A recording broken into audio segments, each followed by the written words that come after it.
Au Mali, la population de Kolokani exige le départ du président du conseil de cercle.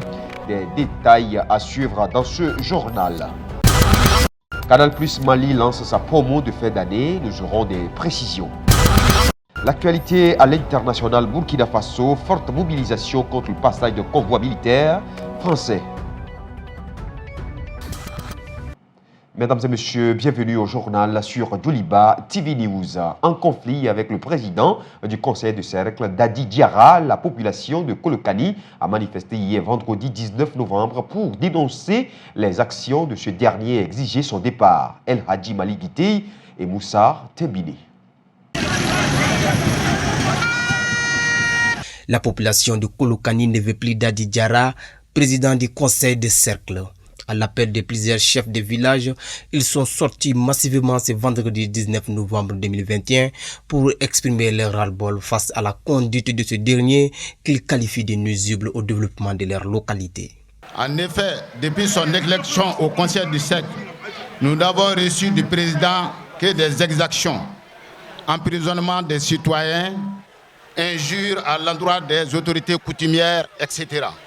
S'aimer la division dans les villages, son acharnement contre les autorités communales pendant plusieurs années. Nous ne pouvons citer toutes ces actions à l'encontre des intérêts de la ville de Kolokani et au-delà. Ainsi, les habitants de Kolokani, très en colère, ont marché jusqu'à la préfecture avec une multitude de doléances, dont la démission de Dadi Diarra. La restitution du marché du bétail à la chefferie et à la mairie, restitution de la maison des jeunes, sursoir à l'action judiciaire à l'endroit de Seydou Adama Traoré, sursoir à l'action de démolition des maisons des paisibles populations. Compte tenu de tout cela, nous demandons le départ du président du conseil de cercle, Dadi Diarra. Le préfet du cercle de Kolokani, après avoir rassuré la population, a promis qu'il transmettra la déclaration aux autorités compétentes. Et nous leur rassurons que cette déclaration qui vient d'être remise à ma personne, en qualité de représentant de l'État au niveau du cercle de Kolokani, que je la remettrai à qui de droit pour bon traitement. Et toutes les réponses qui seront réservées à cette déclaration seront portées à la connaissance de la population du cercle de Kolokani. La marche s'est achevée sans incident malgré la colère de la population qui voulait coûte que coûte la fermeture des locaux du conseil de cercle. Je l'évoquais tantôt dans les titres, Canal Plus Mali vient de lancer sa traditionnelle promo de fin d'année, une manière pour l'entreprise de permettre à ses abonnés de terminer l'année en toute beauté. Le responsable marketing donne les nouvelles offres au micro de Haruna Salia Koni. Savoir l'offre que nous dédions à la conquête, à savoir décodeur HD à seulement 5 000 francs à partir de la formule Access qui est 5 000 également. Donc aujourd'hui, on a lancé cette promo-là en ce jour, 19 novembre 2021 jusqu'au 31. Le décodeur HD est à seulement 5 000 avec 5 000 francs de bouquet Access. Donc le tout à 10 000. Le parabole est offert également et l'installation est offerte à partir de la formule évasion qui coûte 10 000 francs. On a pensé à nos abonnés, on a pensé à plus de fidélisation en lançant une offre qu'on a l'habitude et que c'est une première ici qu'on le lance pendant plus de 40 jours. C'est une offre marketing que nous lançons à ce jour, à savoir 15 jours à tout canal pour tout réabonnement. Et l'activation est immédiate. C'est-à-dire quand un abonné se réabonne aujourd'hui dans n'importe quelle formule, à part la formule 40 000 bien sûr, cet abonné a droit à 15 jours à tout canal immédiatement.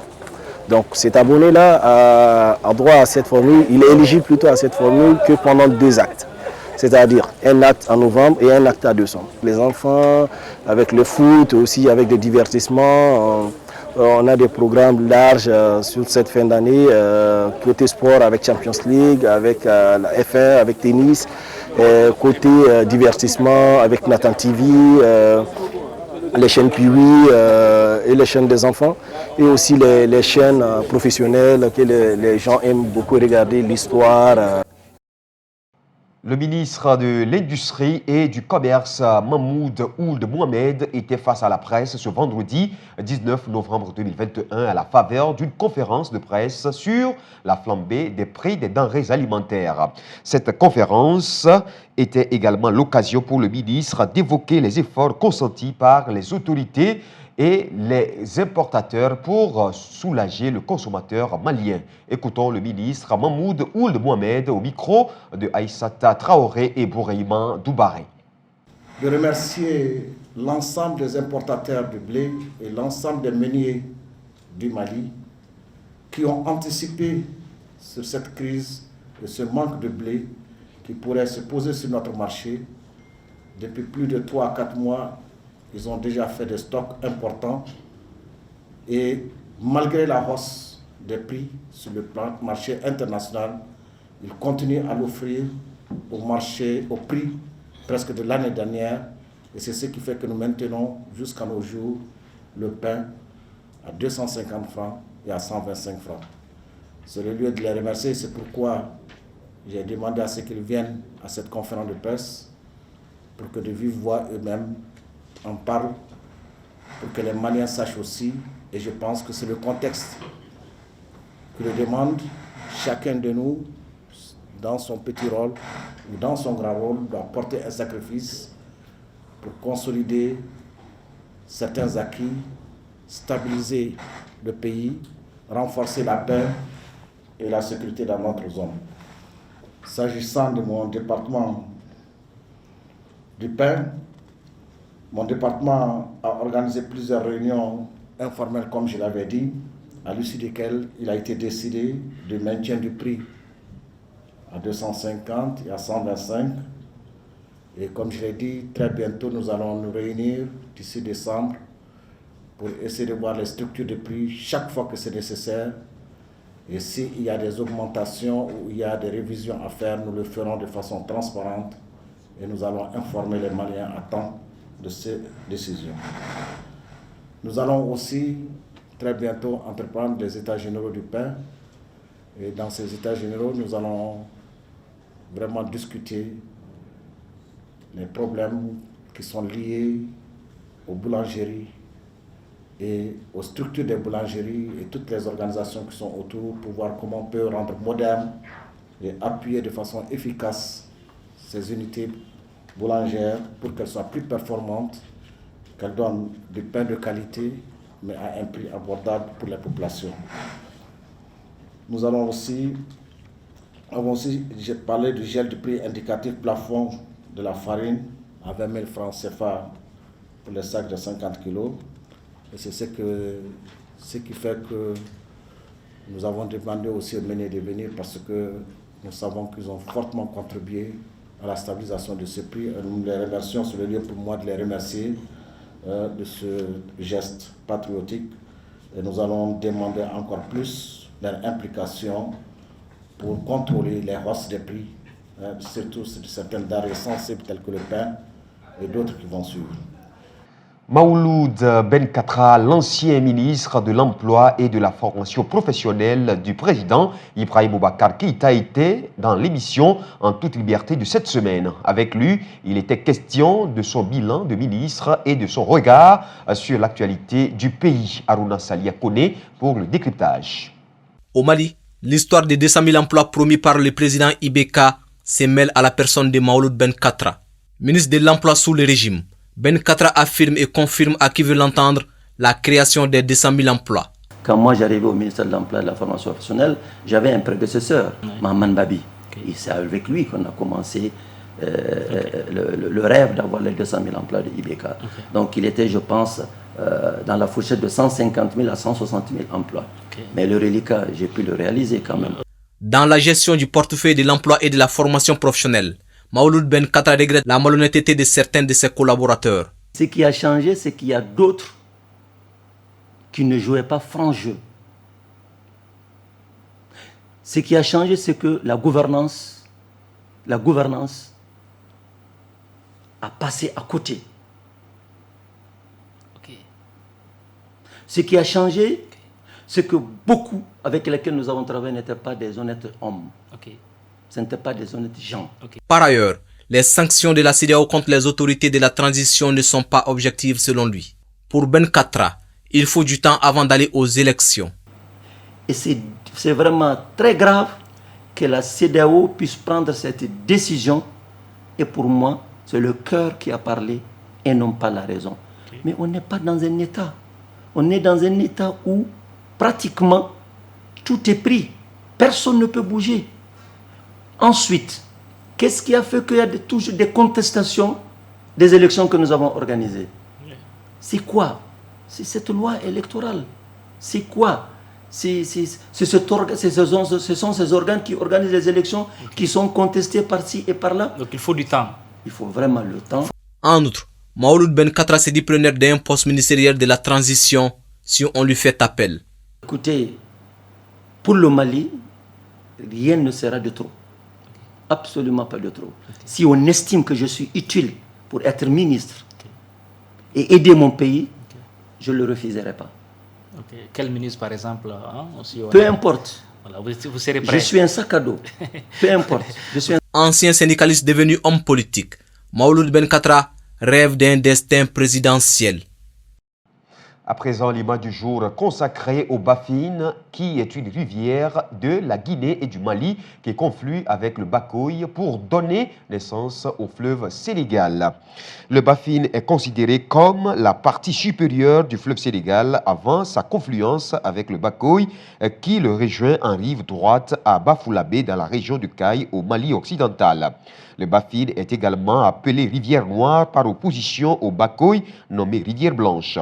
Il naît en Guinée sur les hauteurs de Fouta Djallon entre Mamou et Dalaba à une altitude de 1537 mètres et parcourt plus ou moins 500 km avant de devenir le fleuve Sénégal. Sa direction générale est sud-nord. Le débit de la rivière a été observé pendant 40 ans entre 1951 et 1990 à Dibia, localité du Mali située à une centaine de kilomètres de sa confluence avec le Bakoye à Bafoulabé. La lame d'eau écoulée dans le bassin atteint ainsi le chiffre de 347 mm par an. Le Bafine est un cours d'eau très bien alimenté, mais fort irrégulier. Le débit moyen mensuel observé en mai, minimum d'étiage atteint 16,6 m3 par seconde, soit 76 fois moins que le débit moyen du mois de septembre, ce qui montre une irrégularité saisonnière importante. Sur la durée d'observation de 40 ans, le débit mensuel minimal a été de 0 m3 par seconde, cours d'eau totalement à sec, tandis que le débit mensuel maximal s'élevait à 2529 m3 par seconde. Suivons à présent l'actualité internationale avec Aminata Traoré. Des milliers de personnes manifestent à Kaya, chef-lieu de la région du centre-nord du Burkina Faso, pour s'opposer au passage d'un important convoi logistique de l'armée française en transit vers le Niger voisin. Écoutons la réaction de quelques manifestants. Nous, ils transportent quoi? Ils amènent quoi? Chaque fois, ils partent vers le Sahel. C'est que nous, on veut là. Aujourd'hui, là, ils ne vont pas passer. Même si c'est pas aujourd'hui, même si on va faire deux mois ici, là. Nous, on est calés, on ne va pas bouger. Mais nous, on ne veut pas leur aide, on ne veut pas négocier, on ne demande pas quelque chose. C'est que nous, on demande seulement une seule chose. Ils n'ont qu'à partir chez eux. Le pays va très très mal, ça s'arrange même pas. Côté politique, ça ne va pas. Côté opposition aussi, ça ne va pas. Il faut qu'on soit ouvert avec eux. Parce que je suis sûr que les militaires, les policiers ou la gendarmerie qui sont tombés, il attend ces 2 derniers jours-là. C'est pas ça, parce que les attaques là, sont devenues très permanentes. Il faut que ça me fait maintenant. On en a tout vu, c'est trop dépassé, c'est trop excessif. Le Burkina Faso fait face depuis 2015 à des attaques djihadistes régulières et meurtrières, en particulier dans les régions du nord et de l'est, dans la zone dite 3 frontières, au conflit du Mali et du Niger, 2 pays également confrontés aux opérations des djihadistes armés. Les violences, parfois mêlées à des affrontements intercommunautaires, ont fait environ 2000 morts et contraint 1,4 million de personnes à fuir leur foyer. Des policiers et des pompiers néerlandais inspectent les dégâts et nettoient la ville portuaire de Rotterdam après qu'une émeute a éclaté lors d'une manifestation contre des mesures sanitaires liées au coronavirus. Plusieurs dizaines de personnes ont été arrêtées et au moins 7 personnes ont été blessées et dont des policiers lors d'un déclenchement de violences nocturnes dans l'une des principales rues commerçantes de Rotterdam. Samedi, le gouvernement néerlandais envisage en outre de restreindre l'accès aux lieux de restauration et de loisirs après la période de 3 semaines aux seules personnes vaccinées ou guéries de Covid-19. Mais la mesure très controversée a rencontré une opposition significative lors d'un débat au Parlement cette semaine. Des mesures similaires ont déjà été prises dans l'Allemagne voisine, tandis que l'Autriche s'apprête à reconfiner totalement lundi sa population. Un mot de culture dans cette édition. Après le succès des éditions précédentes, le festival hip-hop ouvre encore ses portes pour les jeunes apprenants du rap. Il se déroulera du 6 au 12 décembre 2021 sous le thème « Quelle alternative pour un Mali réconcilié ?» Ismaël Doucouré dit Master Soumi, co-initiateur du dit festival hip-hop, nous explique son importance pour les jeunes rappeurs. Il est au micro de Adama Sanogo. C'est déjà d'un grand apport parce qu'il y a beaucoup de rappeurs qui ont passé par ce festival aujourd'hui qui se sont vraiment améliorés. L'objectif c'est d'atteindre un niveau professionnel, permettre aux rappeurs de voir comment vivre même de son art. Parce qu'au cours des différents ateliers de formation, nous discutons beaucoup, nous échangeons beaucoup sur des questions comme comment vendre sa musique sur les plateformes de téléchargement et les questions de management, parce qu'il y a aussi ce problème, les artistes sont beaucoup confrontés au problème de management ici, et aussi toute la chaîne de production.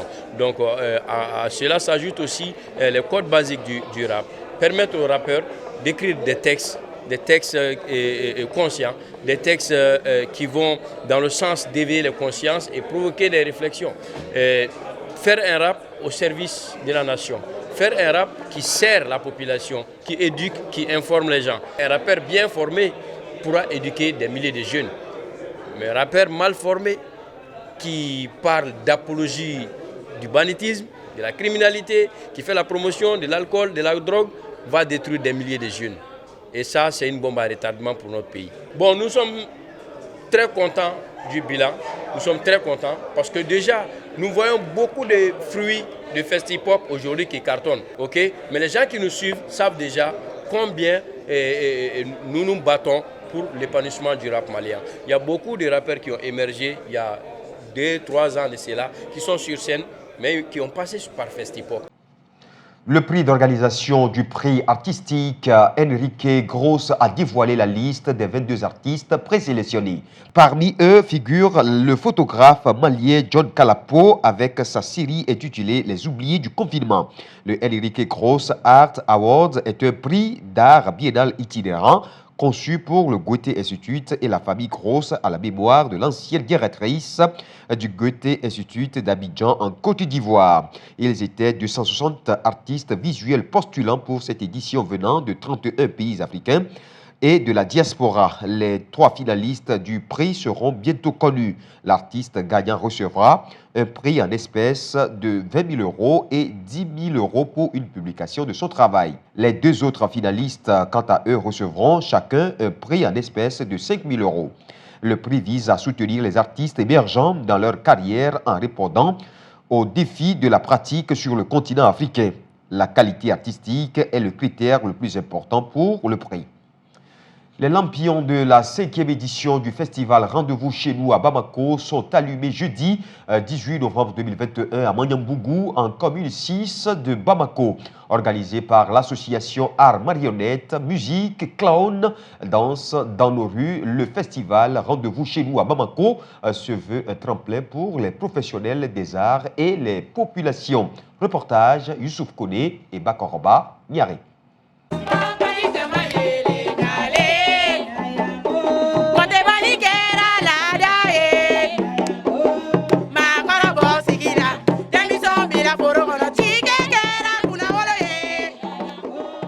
C'est un public des grands jours qui a pris d'assaut le terrain de l'école Ekoma de Manyambougou. C'est jeudi 18 novembre 2021 lors de la cérémonie d'ouverture de la 5e édition du festival Rendez-vous chez nous à Bamako. Initié en 2017 par l'association Art, Marionnette, Musique, Clown, Danse dans nos rues, le festival réunit chaque année des professionnels des arts du Mali et d'ailleurs. Beaucoup de surprises. Déjà, on a 30 compagnies invitées dans le cadre du festival Rendez-vous chez nous cette année, qui a sa 5e édition. Il y a 20 compagnies maliennes et 10 qui viennent d'ailleurs, par exemple l'Europe et l'Afrique.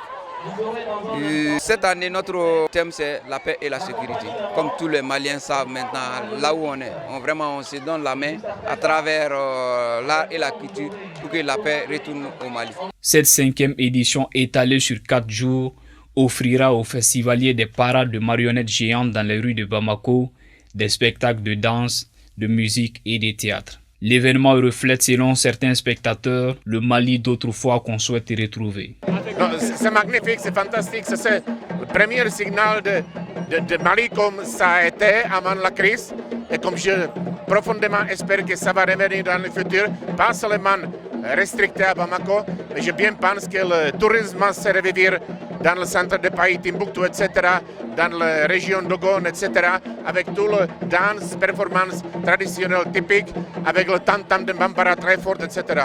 Rendez-vous chez nous à Bamako se veut un carrefour des arts, un espace de rencontre, de découverte et d'échange entre les artistes de divers horizons du monde et de différentes disciplines artistiques. On a été invité en tant que marionnettiste. Et donc sur cette édition, cette 5e édition, c'est la première fois qu'on vient. Et voilà, c'est super, il y a plein de monde, ça se passe bien, c'est le premier jour, donc ça promet. On voit plein de choses différentes. Nous, c'est la première fois qu'on vient au Mali, donc on a la chance de pouvoir découvrir plein de spectacles différents. Et nous, on vient avec notre art qui est la marionnette portée taille humaine, qui va aussi être une découverte sûrement pour le public malien et autres. Le festival à Rendez-vous chez nous à Bamako s'inscrit désormais dans l'agenda des populations bamakoises et plus particulièrement de Manyambougou, fief du festival. Je suis aux anges, je suis très content. S'il y a une première fois et maintenant il y a une 5e fois, cela veut dire que ça marche. Et nous osons croire que ça va continuer à marcher pour le bonheur même du peuple malien. Pas seulement la commune 6, pas seulement à Manyambougou, mais pour l'ensemble du pays qui en a besoin. Précision que cette 5e édition du festival se poursuivra jusqu'au 21 novembre 2021. Mesdames et messieurs, cette édition s'achève ainsi. Merci à vous de l'avoir suivi. Très bonne suite de nos programmes sur Yoliba TV News.